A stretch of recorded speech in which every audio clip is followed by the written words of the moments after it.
तो दोस्तों आज मैं एक्सप्लेन करूंगा हाल ही में ही रिलीज हुई एक American supernatural horror comedy film को जिसका नाम है हॉन्टेड मैंशन। मेरे ख्याल से ये इस साल की one of the best supernatural horror comedy movie है। इस मूवी की रेटिंग है 6.3 स्टार्स आउट ऑफ 10 और ये 2003 में आई सेम नाम का ही एडेप्टेशन है। अगर आपको उसका भी एक्सप्लेनेशन चाहिए तो नीचे कॉमेंट में लिख देना। तो चलिए अब बिना किसी देरी के चलते हैं सीधा वीडियो की तरफ। मूवी की शुरुआत में हम देखते हैं बेन नाम के एक व्यक्ति को जो कि एक एस्ट्रोफिजिसिस्ट है और रिसेंटली ही उसने एक कैमरा या फिर ये कहें कि एक ऐसा लेंस डेवलप किया है जिससे अनइवन फ्रीक्वेंसीज देखी और कैप्चर की जा सकती हैं और ह्यूमंस के अलावा जिन्हें हम नहीं देख सकते यानी कि गोस्ट या फिर इस तरह के क्रीचर्स को भी वो कैमरा कैप्चर कर सकता है। अब बेन एक पार्टी में होता है और उसकी मुलाकात यहाँ पर एलिसा से होती है जो कि एक गोस्ट टूर गाइड है और वो दोनों पहले ही मुलाकात से एक दूसरे को पसंद करने लगते हैं और शादी भी कर लेते हैं। एलिसा यहाँ पर एक मीडियम भी होती है और आगे चलकर होता यह है कि एलिसा एक एक्सीडेंट के दौरान खत्म हो जाती है और बेन उसके जाने से बहुत दुखी था जो कि रूड अजीब से नेचर का हो जाता है और खुद भी एक टूर गाइड बन जाता है, यानी कि वो अपना काम छोड़कर खुद एक एलिसा की तरह ही गोस्ट टूर गाइड बन जाता है। हालांकि उसे खुद जरा सा भी भूत प्रेतों में बिल्कुल भरोसा नहीं था कि वो एग्जिस्ट करते भी हैं और वो अपने टूरिस्ट और क्लाइंट से भी बोलता रहता है कि हर जगह हॉन्टेड हो सकती है किसी रीजन से, लेकिन वहां पर कोई भी भूत प्रेत नहीं होते। तभी हम देखते हैं गैबी को जो कि विडो है और अपने बेटे ट्रेविस के साथ एक बहुत ही ओल्ड मेंशन में रहने आती है। यहाँ पर ट्रेविस को अलग अलग परछाइयां दिखाई देने लगती हैं, अलग अलग भूत हॉन्ट करते हैं और एक नाइट गोस्ट उसका पीछा करने लगता है जिससे कि वो डर कर मेंशन से भाग जाते हैं। लेकिन उनकी कार के अंदर हम एक भूत को उनके साथ जाता हुआ देख पाते हैं और इस मेंशन से एक गोस्ट हंसते हुए ये बोलता है कि उन्हें वापस आना ही होगा और वो जल्दी वापस आ जाएंगे। तभी हम बेन को देख पाते हैं जो कि अपने घर पर था। तभी उससे मिलने फादर केंट आते हैं और वो उनके लिए डोर ओपन नहीं करता तो वो खुद ही अंदर आ जाते हैं ताला तोड़कर और अब वो उन्हें भगाने लगता है और वो उससे कहते हैं कि उन्हें उसकी जरूरत है। एक मेंशन के अंदर एक लेडी और एक बच्चा फंसे हुए हैं जहाँ पर वो मेंशन हॉन्टेड है और क्या बेन वहां पर जाकर उनकी हेल्प कर सकता है क्योंकि उसके पास तो एक ऐसा कैमरा भी है जिससे कि वो गोस्ट को कैप्चर कर सकता है। लेकिन बेन इसके लिए सीधा मना कर देता है और वो भूतों में खुद भी नहीं मानता। लेकिन केंट उससे कहता है कि वो फैमिली उसे विजिट करने पर अच्छे पैसे दे रही है और पैसों का सुनकर वो मान जाता है क्योंकि उसे उसकी काफी जरूरत थी। तभी केंट वहां से चला जाता है और बेन अपना कैमरा तैयार करता है और यहाँ पर उसे अपनी और एलिसा की पिक्चर मिलती है जिसे उसने सबसे पहले कैमरा के बनने के बारे में बताया था और वो थोड़ा इमोशनल हो जाता है। खैर वो मेंशन में पहुंच जाता है और वहां पर वो मिलता है गैबी और ट्रेविस से जो कि असल में उस दिन भाग तो गए थे लेकिन वापस खींचकर यहीं चले आए और कैसे इसके बारे में मैं आपको थोड़ी देर में समझाऊंगा। गैबी अब उसे डोर पर ही रोक देती है और कहती है कि अगर वो चाहे तो अभी भी जा सकता है क्योंकि एक बार इस मेंशन के अंदर आने पर फिर वो यहाँ से नहीं जा पाएगा। लेकिन यहाँ पर वो इसका पूरा मतलब नहीं समझ पाता। ये बात उसे काफी अजीब भी लगती है और वो तो पैसों के लिए यहाँ पर आया था तो अंदर आ जाता है और यहाँ पर गैबी उसे नॉर्मल से काफी ज्यादा पैसे देती है। ऑब्वियस बात है लालच में वो अंदर चला जाता है। खैर अब वो लोग यहाँ पर बात करने लगते हैं। गैबी अपने बारे में बताती है और यहाँ के भूतों के बारे में मेंशन करती है कि यहाँ पर ढेर सारे अलग अलग भूत हैं जो कि उन्हें पैरानॉर्मल एक्टिविटीज करके परेशान भी करते हैं और वो घर के बीच में टेंट लगा कर रह रहे हैं क्योंकि वहां पर वो थोड़ा सा सेफ भी करते हैं। अब बेन को गोस्ट पर यकीन तो नहीं होता तो उसे गैबी की बातों पर जरा सा भी विश्वास नहीं था और वो अपना कैमरा चार्ज करना भी भूल गया था। तो यहाँ पर वो खाली नाटक करने आया था तो वो झूठी पिक्चर्स लेने की एक्टिंग करता है और यहाँ पर वो नाइट गोस्ट उसके पास भी आता है लेकिन अभी कोई मूवमेंट नहीं करता जिससे कि वो क्लियर हो जाता है कि यहाँ पर कोई भी भूत प्रेत नहीं है। वो गैबी से भी कहता है कि यहाँ पर कुछ भी नहीं है और वो ऐसे ही डर रही है और अपने घर चला जाता है। लेकिन शुरुआत में जैसे ही हमने गैबी को इस मेंशन को छोड़ते हुए जाते हुए देखा था और यहाँ पर भूत ने ये कहा था कि उसे वापस आना होगा तो हम जानते हैं कि यहाँ पर बेन को भी वापस आना होगा। खैर अब घर पर उसे एक गोस्ट हॉन्ट करने लगता है और वो अपने कैमरा को चार्ज करके उससे पिक्चर क्लिक करता है तो इस बार उस गोस्ट की शैडो कैप्चर हो जाती है और ये एक मेराइन गोस्ट होता है जिसकी पेंटिंग बेन ने मेंशन के अंदर देखी थी। वो भूत उसे दिन रात हॉन्ट करता है और एक दिन बेन जागता है और पाता है कि उसका रूम सी के बीच में है और अगले ही सीन में उसके घर के अंदर ढेर सारा पानी भर जाता है। वो भूत उसे वापस उसी मेंशन में जाने को बोलता रहता है और अब वो वापस मेंशन आ जाता है जिसका वेट गैबी और ट्रेविस पहले से ही कर रहे थे क्योंकि वो जानते थे कि वो वापस आ ही जाएगा क्योंकि अब वो यहाँ पर मेंशन का हो चुका है जिसे भूत कहीं पर भी जाने नहीं देंगे। और हम समझ पाते हैं कि खुद गैबी और ट्रेविस यहाँ पर कैसे फंसे और बाकी लोग कैसे फंसे। इनफैक्ट फादर केंट जो कि एक एग्जॉर्सिस्ट है जिसे गैबी ने सबसे पहले यहाँ पर बुलवाया था वो भी यहीं पर फंसकर रह गया था। बेन इनके ऊपर गुस्सा करता है कि उन्होंने उसे सच नहीं बताया और वो उसे काम डाउन करते हैं और बेन उस गोस्ट की फोटो दिखाता है। इस पर केंट कहता है कि अब उनको पता है कि वो वाकई में गोस्ट है तो वो उससे लड़ सकते हैं, लेकिन बेन कहता है कि उन्हें इस मेंशन से भागने का कोई तरीका ढूंढना चाहिए। वो सभी लोग मजबूर थे यहीं पर रहने के लिए और एक बुचर गोस्ट बेन को हॉन्ट करता है जिसे बाकी लोग संभालते हैं। यहाँ का सारा माहौल अपने आप ही बदल जा रहा था। अगले दिन वो सभी लोग डिस्कशन करते हैं कि उन्हें यहाँ से निकलना है, सब कुछ रोकना है, तो उन्हें और लोग चाहिए होंगे। पहला कोई हिस्टोरियन जिसे इस मेंशन की हिस्ट्री के बारे में पता होगा और दूसरा कोई मीडियम जो कि यहाँ के भूत प्रेतों से कांटेक्ट करके उनसे बात करे और जान पाए कि आखिर वो चाहते क्या है, क्योंकि सबसे बड़ा राज यही था कि वो लोग यहाँ पर वापस क्यों आ जाते थे, यानी कि गोस्ट उन्हें हॉन्ट क्यों किया करते थे once they leave the mansion. खैर बेन घर के अंदर और बहुत सारे कैमरास लगा देता है जिसके अंदर मिडनाइट के अंदर भूत प्रेत यहाँ वहाँ घूमते हुए कैप्चर होते हैं, जिन्हें देखकर ट्रेविस बोलता है कि शायद वो किसी से डरकर यहाँ वहाँ पर भाग रहे हैं। साथ ही साथ बेन भी ये समझ जाता है कि गोस्ट उन्हें हॉन्ट नहीं करना चाहते बल्कि उन्हें इस मेंशन में रोकना चाहते हैं।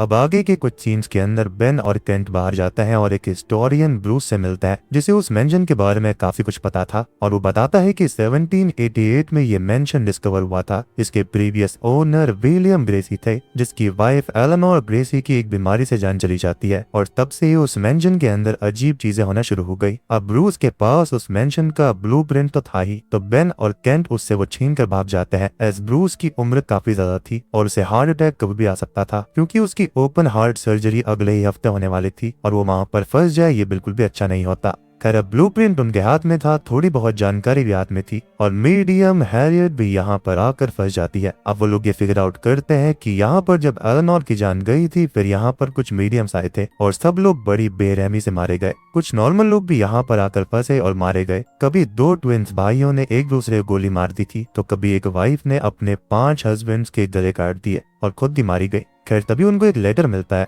जो कि विलियम ने उस वक्त की लेजेंडरी मीडियम मैडम लियोटा को लिखा था कि वो सियोन्स रूम में आए और ये लोग ढूंढते हैं तो उनको सियोन्स रूम भी मिल जाता है जो कि असल में सीक्रेट रूम था। अब वो सभी वहां पर जाते हैं और हैरियट विलियम ग्रेसी की स्पिरिट से कांटेक्ट करने लगती है और विलियम ग्रेसी की स्पिरिट वहां भी जाती है और एक पेपर पर यह लिखकर वापस चली जाती है कि उन्हें मैडम लियोटा की स्पिरिट से बात करनी चाहिए। अब हैरियट यहाँ पर मैडम लियोटा की स्पिरिट से कांटेक्ट करने लगती है, लेकिन तभी कोई पावरफुल इविल एंटिटी वहां पर आकर सेशन डिस्टर्ब करने लगती है और हैरियट को बाहर फेंक देती है। साथ ही साथ यहाँ पर ब्रूस भी आ गया था तो उसको भी यहाँ पर हॉन्टिंग्स का सामना करना पड़ता है और ये जो सीन होता है ना वो काफी फनी वे में होता है तो काफी इंटरेस्टिंग लगता है देखने में। खैर वो सभी लोग खुद को संभालते हैं और बेन हैरियट से एलिसा से कांटेक्ट करने की बात कहता है, यानी कि उसकी स्पिरिट से, और इमोशनल हो जाता है जिस पर वो कहती है कि वो एलिसा से बात नहीं कर सकते क्योंकि वो यहाँ पर नहीं है। और वो समझाती भी है कि हमारी दुनिया और स्पिरिट्स की दुनिया जिसे बियॉन्ड कहा जाता है दोनों के बीच एक रास्ता है जो कि कॉमन स्पेस की तरह है और जो स्पिरिट्स वहां पर फंसती है वो हमको दिखती है, कांटेक्ट करती है या फिर हॉन्ट भी करती है, लेकिन जो स्पिरिट्स बियॉन्ड में जा चुकी है मीन्स वो पीस तक पहुंच चुकी है। और तभी वो अपने फादर के बारे में एक हादसा भी शेयर करती है जो कि अब पीस में है और वो उन्हें अक्सर फील किया करती थी। तब से ही उसको ऐसा लगा कि वो हमेशा से मीडियम ही बनेगी। उसकी बहनें उसे काफी अजीब भी समझती थी। खैर अब रात को सभी सो रहे होते हैं और बेन की नींद खुलती है जिसे एक गोस्ट का शैडो दिखाई देता है। तभी उसे एलिसा दिखाई देती है जिससे बात करने के लिए वो उसके पीछे भागता है, लेकिन बहुत सारे भूत और एलिसा उसको हॉन्ट करती हैं, यानी कि वो एलिसा नहीं थी। तभी उसकी नींद खुल जाती है क्योंकि ये एक भयानक नाइटमेयर था या फिर उससे भी ज्यादा खतरनाक कुछ था। खैर अब वो लोग लियोटा से कांटेक्ट तो नहीं कर पा रहे थे तो वो उसकी बिलोंगिंग्स ढूंढने लगते हैं और थोड़ी बहुत हॉन्टिंग्स के बाद में उन्हें एटिक मिलता है जिसके अंदर बेन जाता है और उसे एक बॉक्स मिलता है। इसे लेकर वो नीचे आने लगता है, लेकिन तभी वो किलर वाइफ गोस्ट उस पर अटैक करने लगती है जिससे बचते बचाते जैसे तैसे करके वो बॉक्स को लेकर एटिक से नीचे आ जाता है। वो लोग अब उस बॉक्स को देखने लगते हैं जिसके अंदर लकीली उन्हें मैडम लियोटा का सामान मिल जाता है जिसके अंदर उनकी एक किताब थी और एक क्रिस्टल बॉल भी होता है और इस क्रिस्टल बॉल के अंदर खुद मैडम लियोटा कैद थी जो कि बताती है यहाँ की असली और सच्ची कहानी।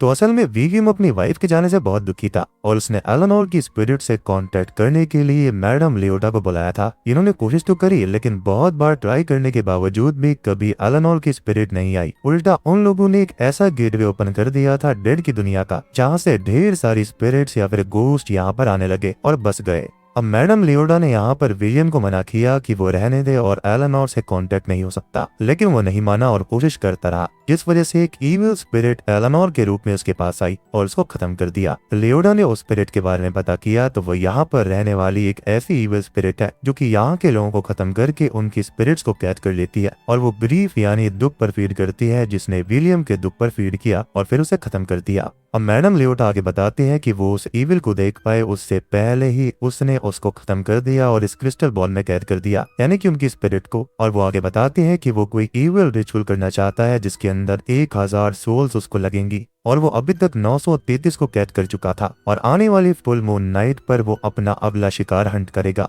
और फिर हमेशा के लिए इस मेंशन से आजाद हो जाएगा, यानी कि बाहरी दुनिया पर तबाही लाएगा। अब लियोडा वहां से जाने लगती है और बेन को सलाह देती है कि वो स्ट्रांग रहे क्योंकि उसके ग्रीफ को वो सेंस कर पा रही है और वो इविल ग्रीफ पर ही फीड करता है। अब उनके जाने के बाद में वो लोग बात करते हैं कि अभी 933 स्पिरिट्स हुई हैं, लेकिन ब्रूस कहता है कि वो अपने मरने तक का नंबर बता रही थी तो उन्हें उसके बाद का यहाँ पर कुछ भी पता नहीं होगा, यानी कि यहाँ पर मरने वाले टोटल स्पिरिट्स 999 हो चुकी हैं। मीन्स अब उस इविल या फिर डीमन को खाली एक सोल चाहिए। अब वो सभी लोग डिस्कशन करने लगते हैं कि वो चाहता क्या है और क्या करना चाहिए, कैसे उस इविल से बचा जा सकता है, वो आखिर होगा कौन। साथ ही साथ छोटे मोटे भूत तो उनको परेशान करते ही रहते थे हर पल, जो अभी गैबी को खाना बनाते वक्त परेशान कर रहे होते हैं। अब बेन बाहर देखता है जहाँ पर ट्रेविस अकेला बैठा हुआ था और गैबी उसे ट्रेविस के बारे में बताती है कि वो उसके लिए बहुत परेशान रहती है और उसे कुछ ना हो, और उसने पहले भी बेन को बताया था कि ट्रेविस का कोई भी दोस्त नहीं बनता और एक दो बार उसने खुद भी बच्चों को उसे परेशान करते हुए देखा है, जिससे उसके लिए उसके मन में सॉफ्ट कॉर्नर डेवलप हुआ।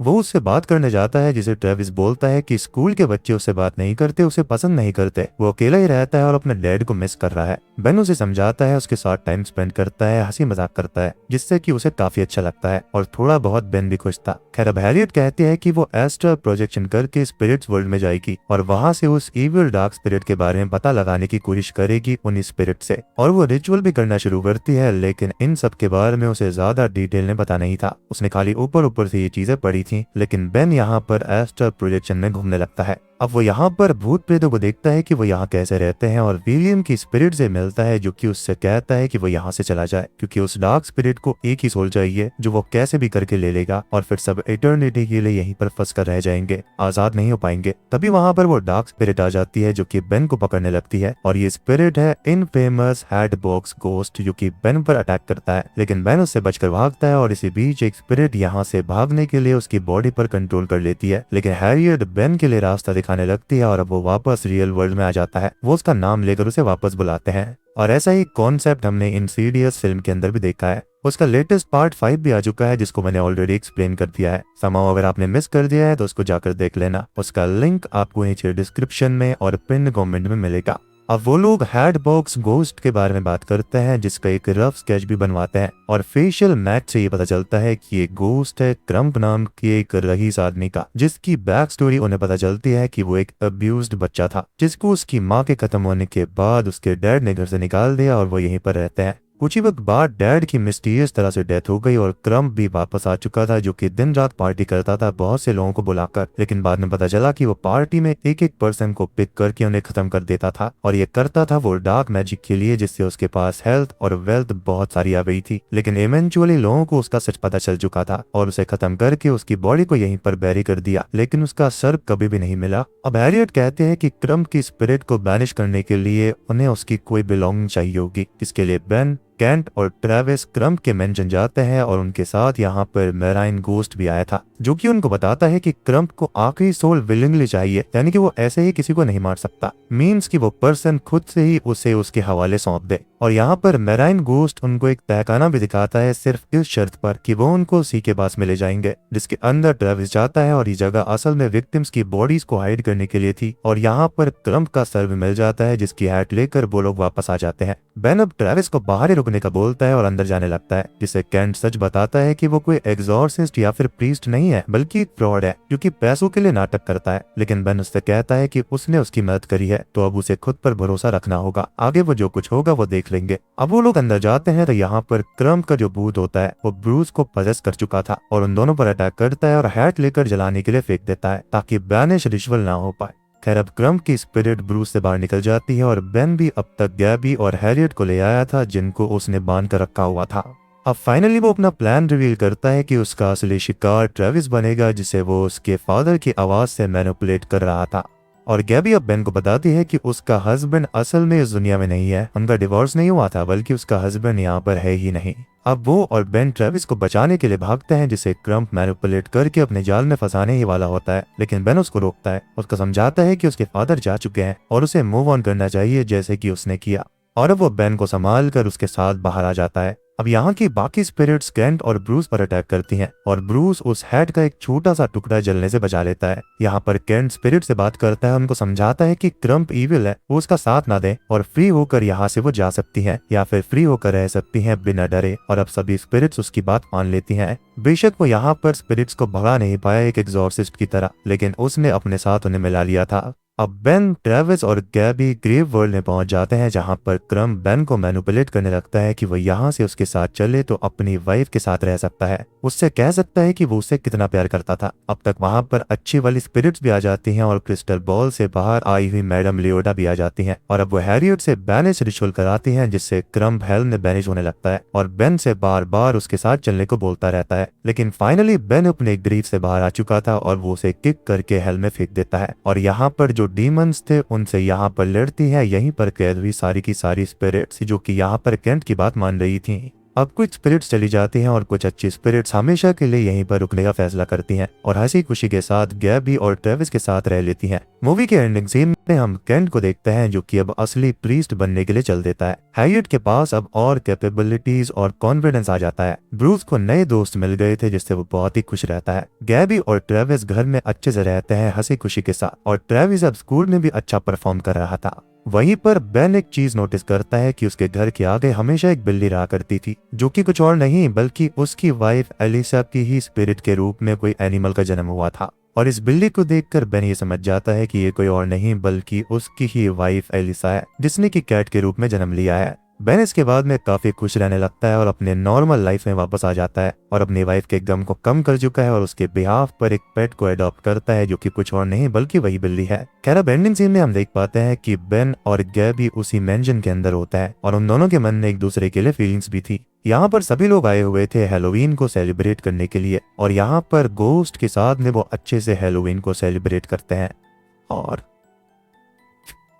वो इसी के साथ में ये मूवी यहीं पर खत्म हो जाती है। तो दोस्तों ये थी हॉन्टेड मैंशन फिल्म की कहानी, जो कि इस साल की one of the best horror comedy film है। उम्मीद करता हूँ कि आपको ये पसंद आई होगी और मूवी देखने में काफी इंटरेस्टिंग है, काफी अच्छी है। आप इसको जाकर जरूर देखना। इसके अंदर एक इमोशनल साइड दिखाई गई है, हॉरर भी है, कॉमेडी भी है, देखने में काफी मजा आता है। और यहाँ पर ज्यादा कुछ थ्योरीज वगैरह है नहीं, सिंपल सी बात है कि यहाँ पर जो क्रम्प होता है वो ब्लैक मैजिक वगैरह किया करता था और उसको सोल्स चाहिए थी, जिसके चलते वो बहुत ही ताकतवर बन जाता। यानी कि अभी तक उसकी शक्तियां मेंशन तक ही सीमित थी, लेकिन 1000 सोल्स को कैद करने के बाद में वो बाहर जा सकता था और ये सारी की सारी स्पिरिट्स डीमंस में कन्वर्ट हो जाते, जो कि बाहर दुनिया में तबाही लाने वाले थे। लेकिन एंड में इन सब ने इनको रोक दिया और इस मेंशन के अंदर इन सबको वापस लाने वाले जो भूत नहीं थे बल्कि ये क्रम्प की ही स्पिरिट थी, जो कि इन गोस्ट को मजबूर किया करती थी कि उन्हें यहाँ पर वापस आना होगा। बाकी उम्मीद करता हूँ कि आपको वीडियो पसंद आई होगी। पसंद आई है तो वीडियो को लाइक कर